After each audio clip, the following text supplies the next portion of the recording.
Also in Peru, the leaders of South Korea, the U.S., and Japan are holding a trilateral summit, following up on the pledge made at Camp David last year to hold an annual top-level meeting.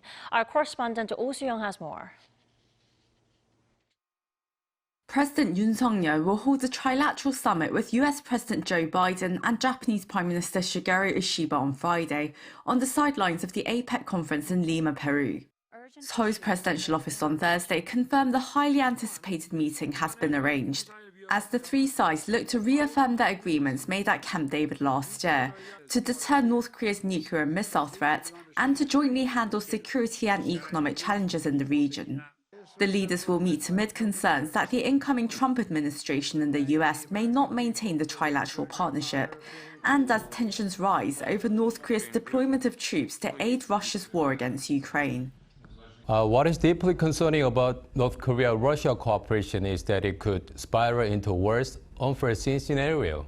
If Russia transfers advanced military technology, including nuclear weapons, to North Korea, beyond energy and food supplies, Pyongyang's security threat to the world will reach unprecedented scale. Yoon is likely to meet separately with Ishiba on Saturday, according to Japanese media, after Ishiba reinstated his leadership as PM.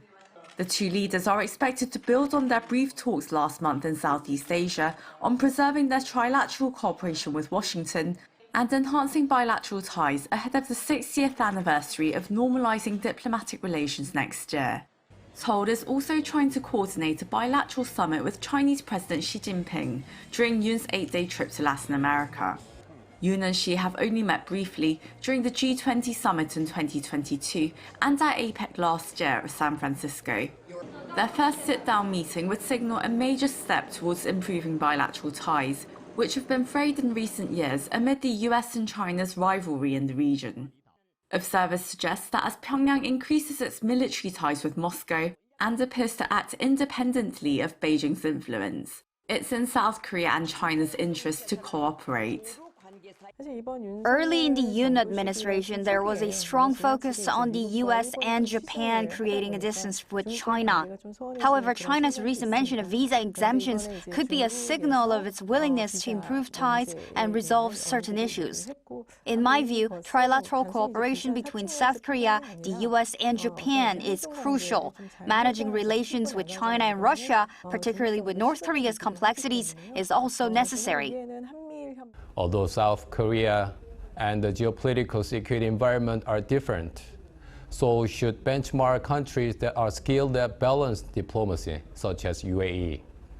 We will have to observe how the incoming U.S. administration responds and China's discomfort over the North Korea-Russia situation and their future course of action. Each country will see their strategic considerations grow. The biggest question is whether Yoon will meet former, now returning US President Donald Trump while he's on the other side of the Pacific. In their first phone call last week, Yoon and Trump agreed to meet in person soon to discuss various issues, including North Korea in detail.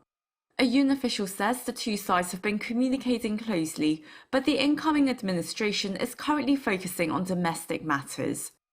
Oh Soo-young, Arirang News.